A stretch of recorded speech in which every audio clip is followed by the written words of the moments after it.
Hola, Bafeto, this is Ernesto Black. Yeah, so I've been doing a series on the music industry and the value chain around the music industry. How does everything work and make it into a sustaining business? So today I want to talk about distribution. And as always, I always want to take it back to the old school, then so that when we talk about the new school, it will make sense a bit. So I have my bullet points here just to have a coherent story as I go along. Let me plug this thing. My battery's about to die. Okay, now we're good. So back in the day, we had what's known as a distributor. So you would have an artist will go to a studio, book a studio session, then record a song.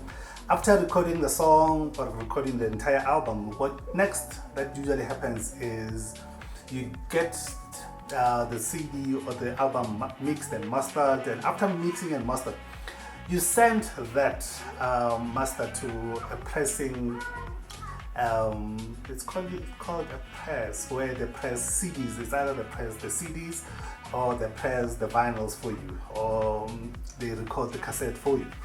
And they used to have a minimum order. So sometimes you would find that the minimum order is 500 or 1,000 CDs.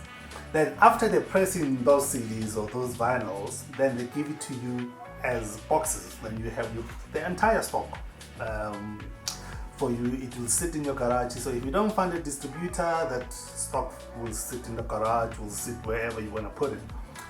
Then there's no marketing, they basically just do that. You give them your mastered song, your mastered album, the entire thing. You give them the artwork for it, and you give them, basically you give them that. Then from there, they just duplicate them as many as you want. Then after the order is ready, they give it to you. Then from there, this is where what we're talking about today. You need to find a distributor. So a distributor is basically the middleman between the artist and the fans, the artist and the public, the artist and where this music is going to be bought. So you would find there are companies in South Africa. We used to have what's known as Musica, and we had Reliable Music. So Musica was owned by Clicks. I think they were Fleetway Records before, but then later on Clicks acquired them. And Clicks is a retail, it's a chain store. It's a retail chain store. So they had a number of businesses or shops around the country. So for them was not a problem. They knew if they can, after they're taking the music from you as an artist, they know they can place them at the different malls, because the Clicks is almost in every mall across South Africa. So they knew that they had that advantage. And Reliable as well. Reliable was a recording. They actually were selling cassettes and CDs as a record store, but later on they developed to become a distributing channel. They themselves, they started infiltrating the malls and all that. So that's what a distributor is. They distribute the music to the public. And sometimes, like those ones, those are chain stores that I just mentioned now. But you don't need to be a chain store, you don't need to be a Clicks, you don't need to be Reliable to do that. So you have a major, it's actually major 3 labels or recording companies across the world. You have the Sonys, it's Universal, and it's Warner Brothers. They basically, these 3 companies, they went around the entire world and kind of like acquiring small. You remember in South Africa we had Epic, we had CCP Records, we had those Malangana companies. I think some of those went to Warner Brothers. Actually, all 3, they kind of like closed the whole thing. They took all of them.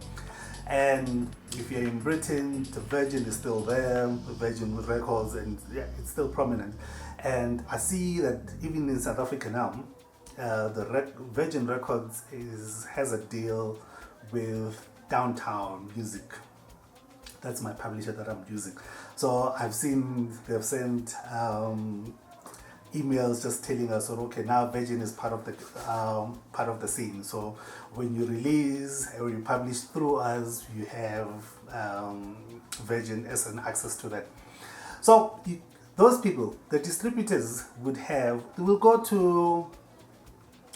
to stores, music record stores where they sell CDs, sell records, and all those things, and they will negotiate space. If you're in retail, merchandising, somebody will go there and I could space just to put my CDs, just to put this artist. If they like your song, they'll go and do that, and they would print. They have printing capacity. They would print and duplicate as many CDs as they want or as needed, and they will take them to those stores. So sometimes the other thing they used to do is that if, let's say, you're a new artist but actually most people don't know, they would say, we need give us 10 CDs or 100 CDs to use as demos, as giveaways as well. So they will put that in, or that will be a part of the conversation. Or, okay, I have this artist, maybe he's not known, he's new to the game. I want to send 1,000 CDs or 500 CDs, but on that 500, I think I'll make it 600. The 100, then you will use it as a distribution CDs for you guys to kind of like push the whole thing. So that's what the distributors did. And the three companies that I mentioned, the big Universal, Sony, and Warner Brothers. These companies, they position themselves to where they own the whole value chain. This value chain concept, I only understood it when I was still dipping and diving in wine industry, in that space. And one of the things, because what I used to do is, you buy the whole bottle, everything filled up and with labels, and say, okay, here's the wine, go and sell it. And one of the challenges that I faced was that you tend to be expensive than your competitors, and your competitors are big companies. So one thing that I understood was the value chain. So they owned the whole value chain from, for example, they owned the farms that they grew the grapes from. So they didn't need to outsource. Some they do outsource, and some they don't. Most major wine companies own their farms, so they have that.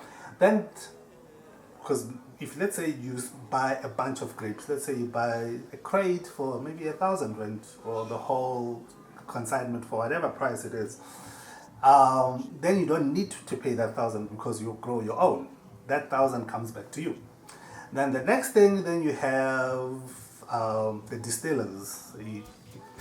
But you distill your own, so you don't have to pay for somebody for distilling.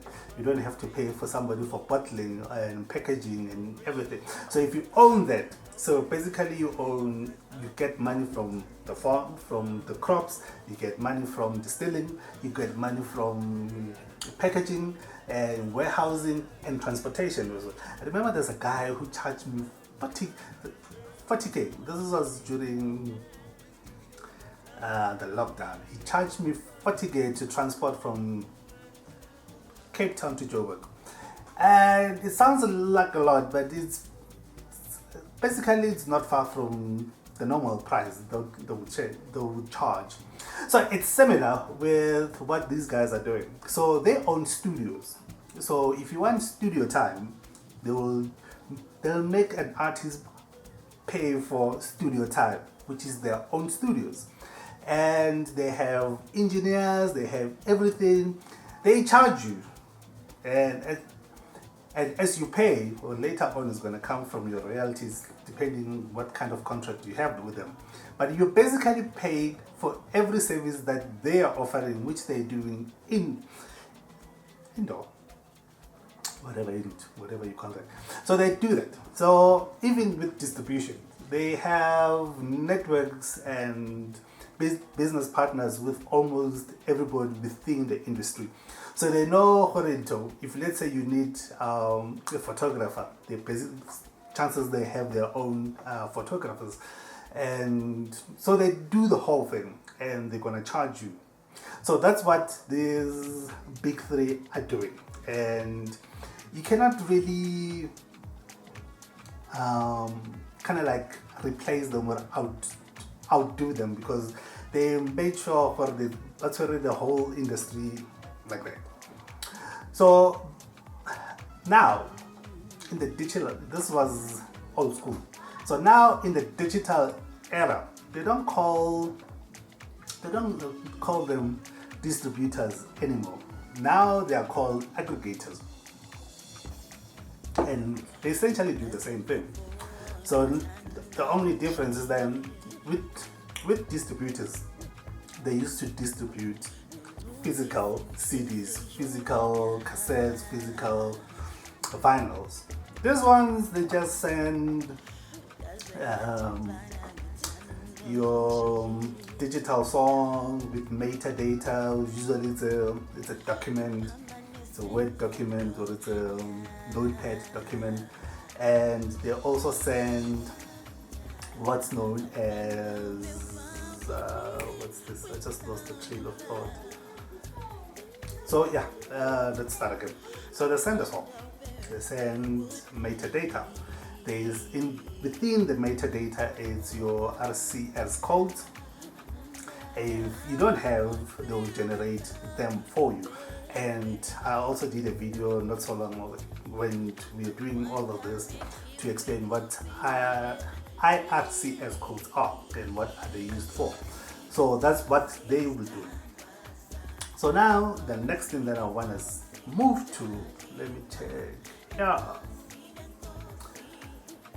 Okay, I spoke about they deliver music to the streaming platform. So your Spotify, your iTunes, your YouTube Music, they go and deliver to that. They do that digitally, so it's not a logistic problem.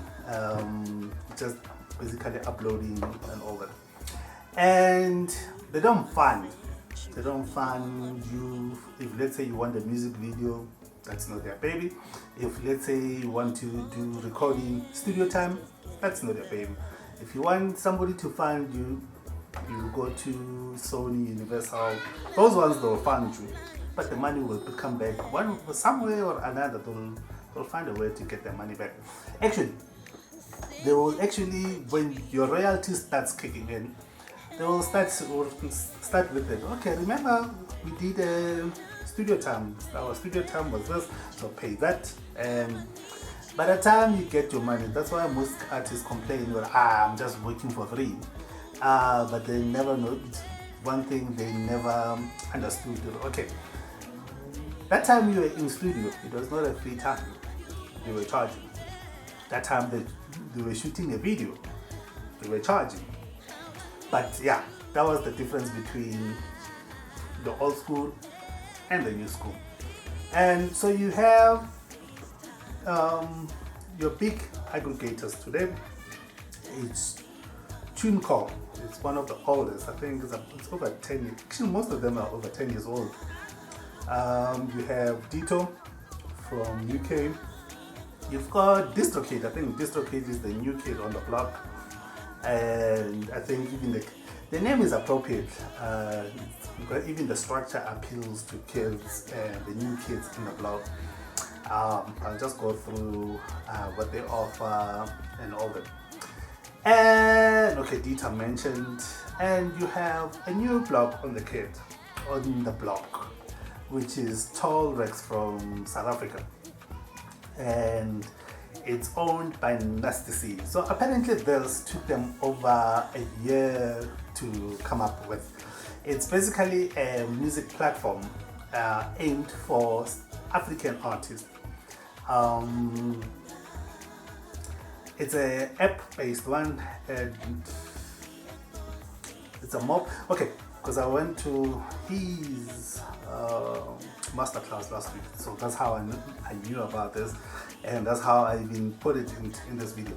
So basically, he's aiming at new. If you're a new artist and you're just starting out and you don't want this complicated stuff and how these things pan out, so it actually has two plans. So the first plan is you pay $1 a month. They are subscription plans, so you pay per month. So you pay $1, or if you are a record label, so you're just starting out and you have a group of people that you want to work with and distribute their music, so you can, if you choose that one, then you can pay $5. So the one with $1 over a year, it's about $10. I think that's what it says. Okay, let me fact check that quickly.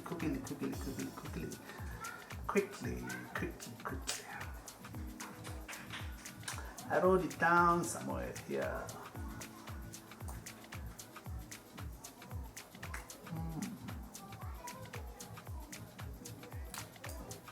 So the pricing structure is, it's $1 per month, and you keep 80% of your royalties. Or if you are an indie label that you're just starting out, you pay $5 a month and you keep 90% of your royalties. But I also know it also has, you can sell merchandise on the platform. There's a side where one side of the platform it's aimed at artists, and the other side of the platform it's aimed at fans. So there's a way fans can interact with you and or even buy from you. So that's the first one. That's the first aggregator that I wanted to check it out. The next one is the one that I'm using. It's DistroKid from the UK. So they also charge annually. You can release unlimited songs as long as you're. So after you just join with them, you can release songs. If you want to release, if you are that type of a guy who wants to release every week, because with the attention span now, because now we live in attention currency era, where if you don't post something, people tend to forget about you in a week or two. A month is too long. So for those people who want to be releasing every now and then, it allows it. You can release as many songs as you want, and you keep 100% of your royalties. And the only thing that I don't like about them is that I uploaded a song that I'm releasing next month. Oh, it's March already. This month I'm releasing this month. They took 2 weeks to come back to me with, no man, there's something wrong about your artwork that we don't like, so please fix it. And so because they came back to me late, then I had to change the release date as well. But if they came back to me earlier, then that thing would have been fixed in time and no problem. That's one. Number two, they want everything must be focused on your artwork. They don't want anything blurry. So if you want to, I understand sometimes blurriness is not actually, but blurriness is not nice. But sometimes you can use blurriness in an artistic form, where you deliberately just make things out of focus. You know, if let's say you're telling a story that is depressing, then blurry tells the story perfectly well. But I don't want that. Everything, if your photo is not focused, if your photo is not clear, they're gonna return it or no, I'm fit. I'm not up to standard. That's one. The number one reason actually why I went with them is that I do house music, and I still want to appeal to other artists and to DJs who would go to Beatport, to Traxsource for their music. So that's where DJs, 90% of the time, DJs who buy music go get their music from. So they still do that. You can actually release your single or your album on Beatport through Ditto. I think that's the only one out of the whole list that does that. There are other ones that go to your various DSPs. They will tell you that we send your music to 150 DSPs across the board, which is beautiful, no problem with that. But one of the important thing for me was that I needed to go to distribute to Beatport or Traxsource. They don't have Traxsource as yet, but those two are what matters to me really. But it comes at an extra cost, above your annual fee. But I forgot how much was that. So that's other cons about Ditto.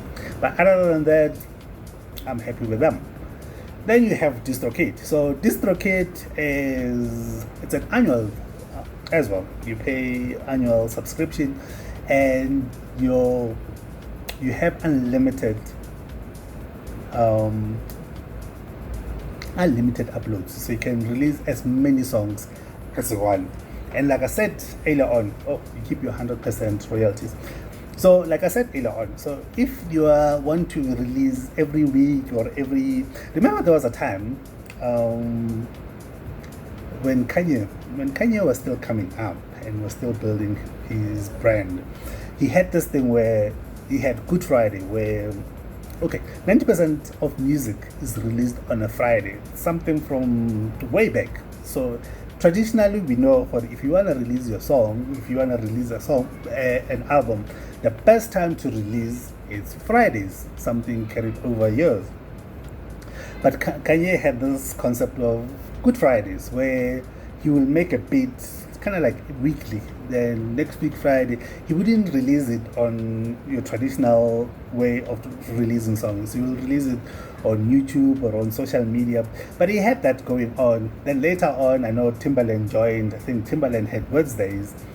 And who else joined? There was somebody who took Mondays. So if you want to do content like that, where you give yourself, I want to release weekly on this day and going forward, DistroKid is the one for you.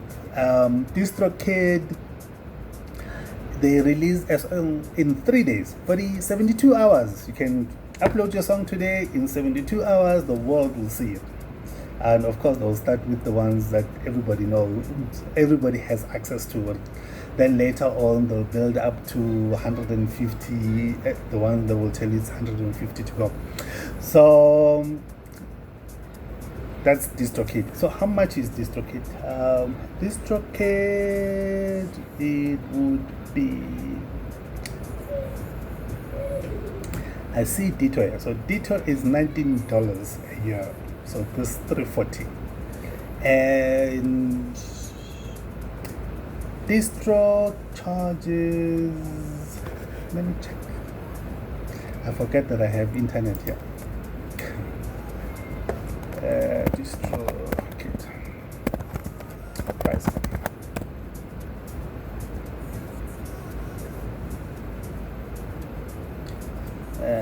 Plan features.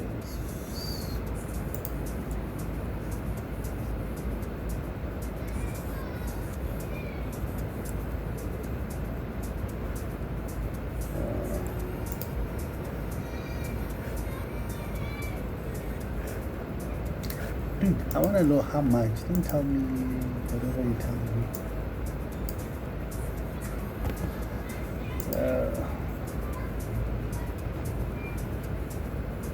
So, but in any case, I told you Details charges $19, which is 340 in South African rands. Price.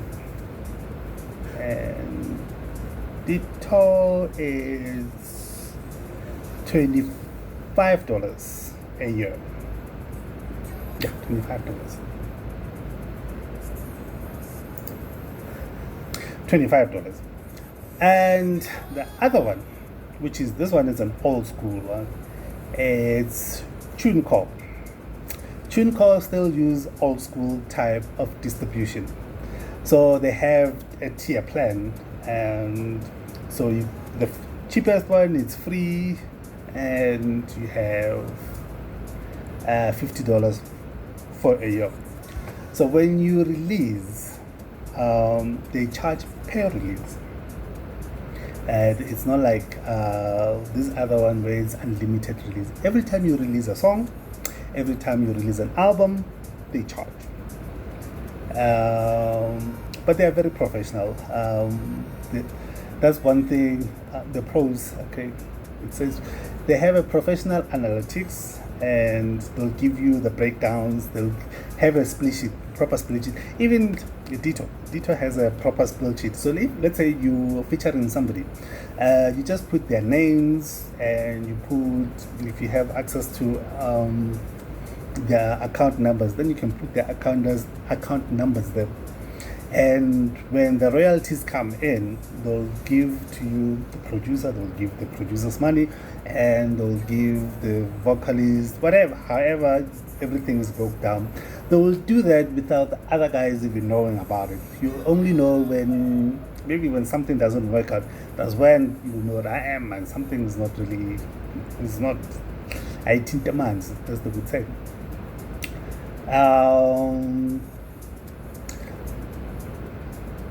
But they are very slow. So let me check even TuneCore pricing. TuneCore pricing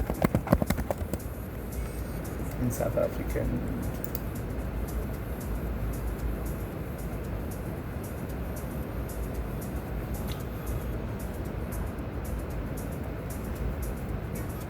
So they have a professional one, it's $54.99.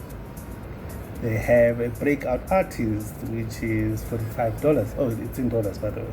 So it's $55, that's professional. And they have a rising star, which is $25. And the $25 is essential distribution plan. And oh, they've changed it as well. It's unlimited music to 150 digital stores. Then the $45 one, it's unlimited music plus advanced customized release for you. Then the $55 one, it's a must-have. Okay, let's see what's a must-have. Please define must-have. It wants me to sign up.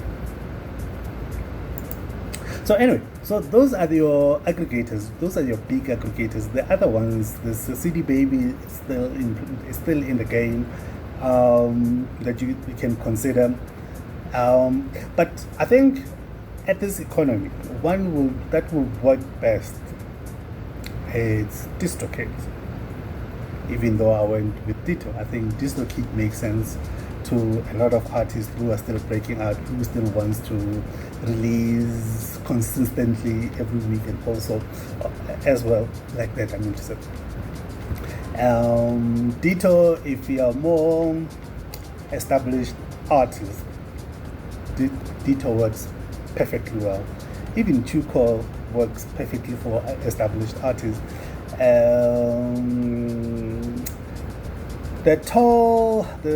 I like this one because it's a nasty C one. This is a game changer where only you need to pay 18 rand in South African rands, 18 rand, $1, and you can have your music throughout the world. I don't know how many stores do they have access to. I know they still have a small network, but it's a good starter. Then from here, then you can change as you go. And the nice thing about this, you're not actually tied to one. So if, let's say, which is something I'm really going to do next time, I'm going to release on Ditto, I'm going to release on all of them and see how everything goes, and I'll be able to tell you, okay, so this is my experience using these platforms. So that will be the next video that you can check it out.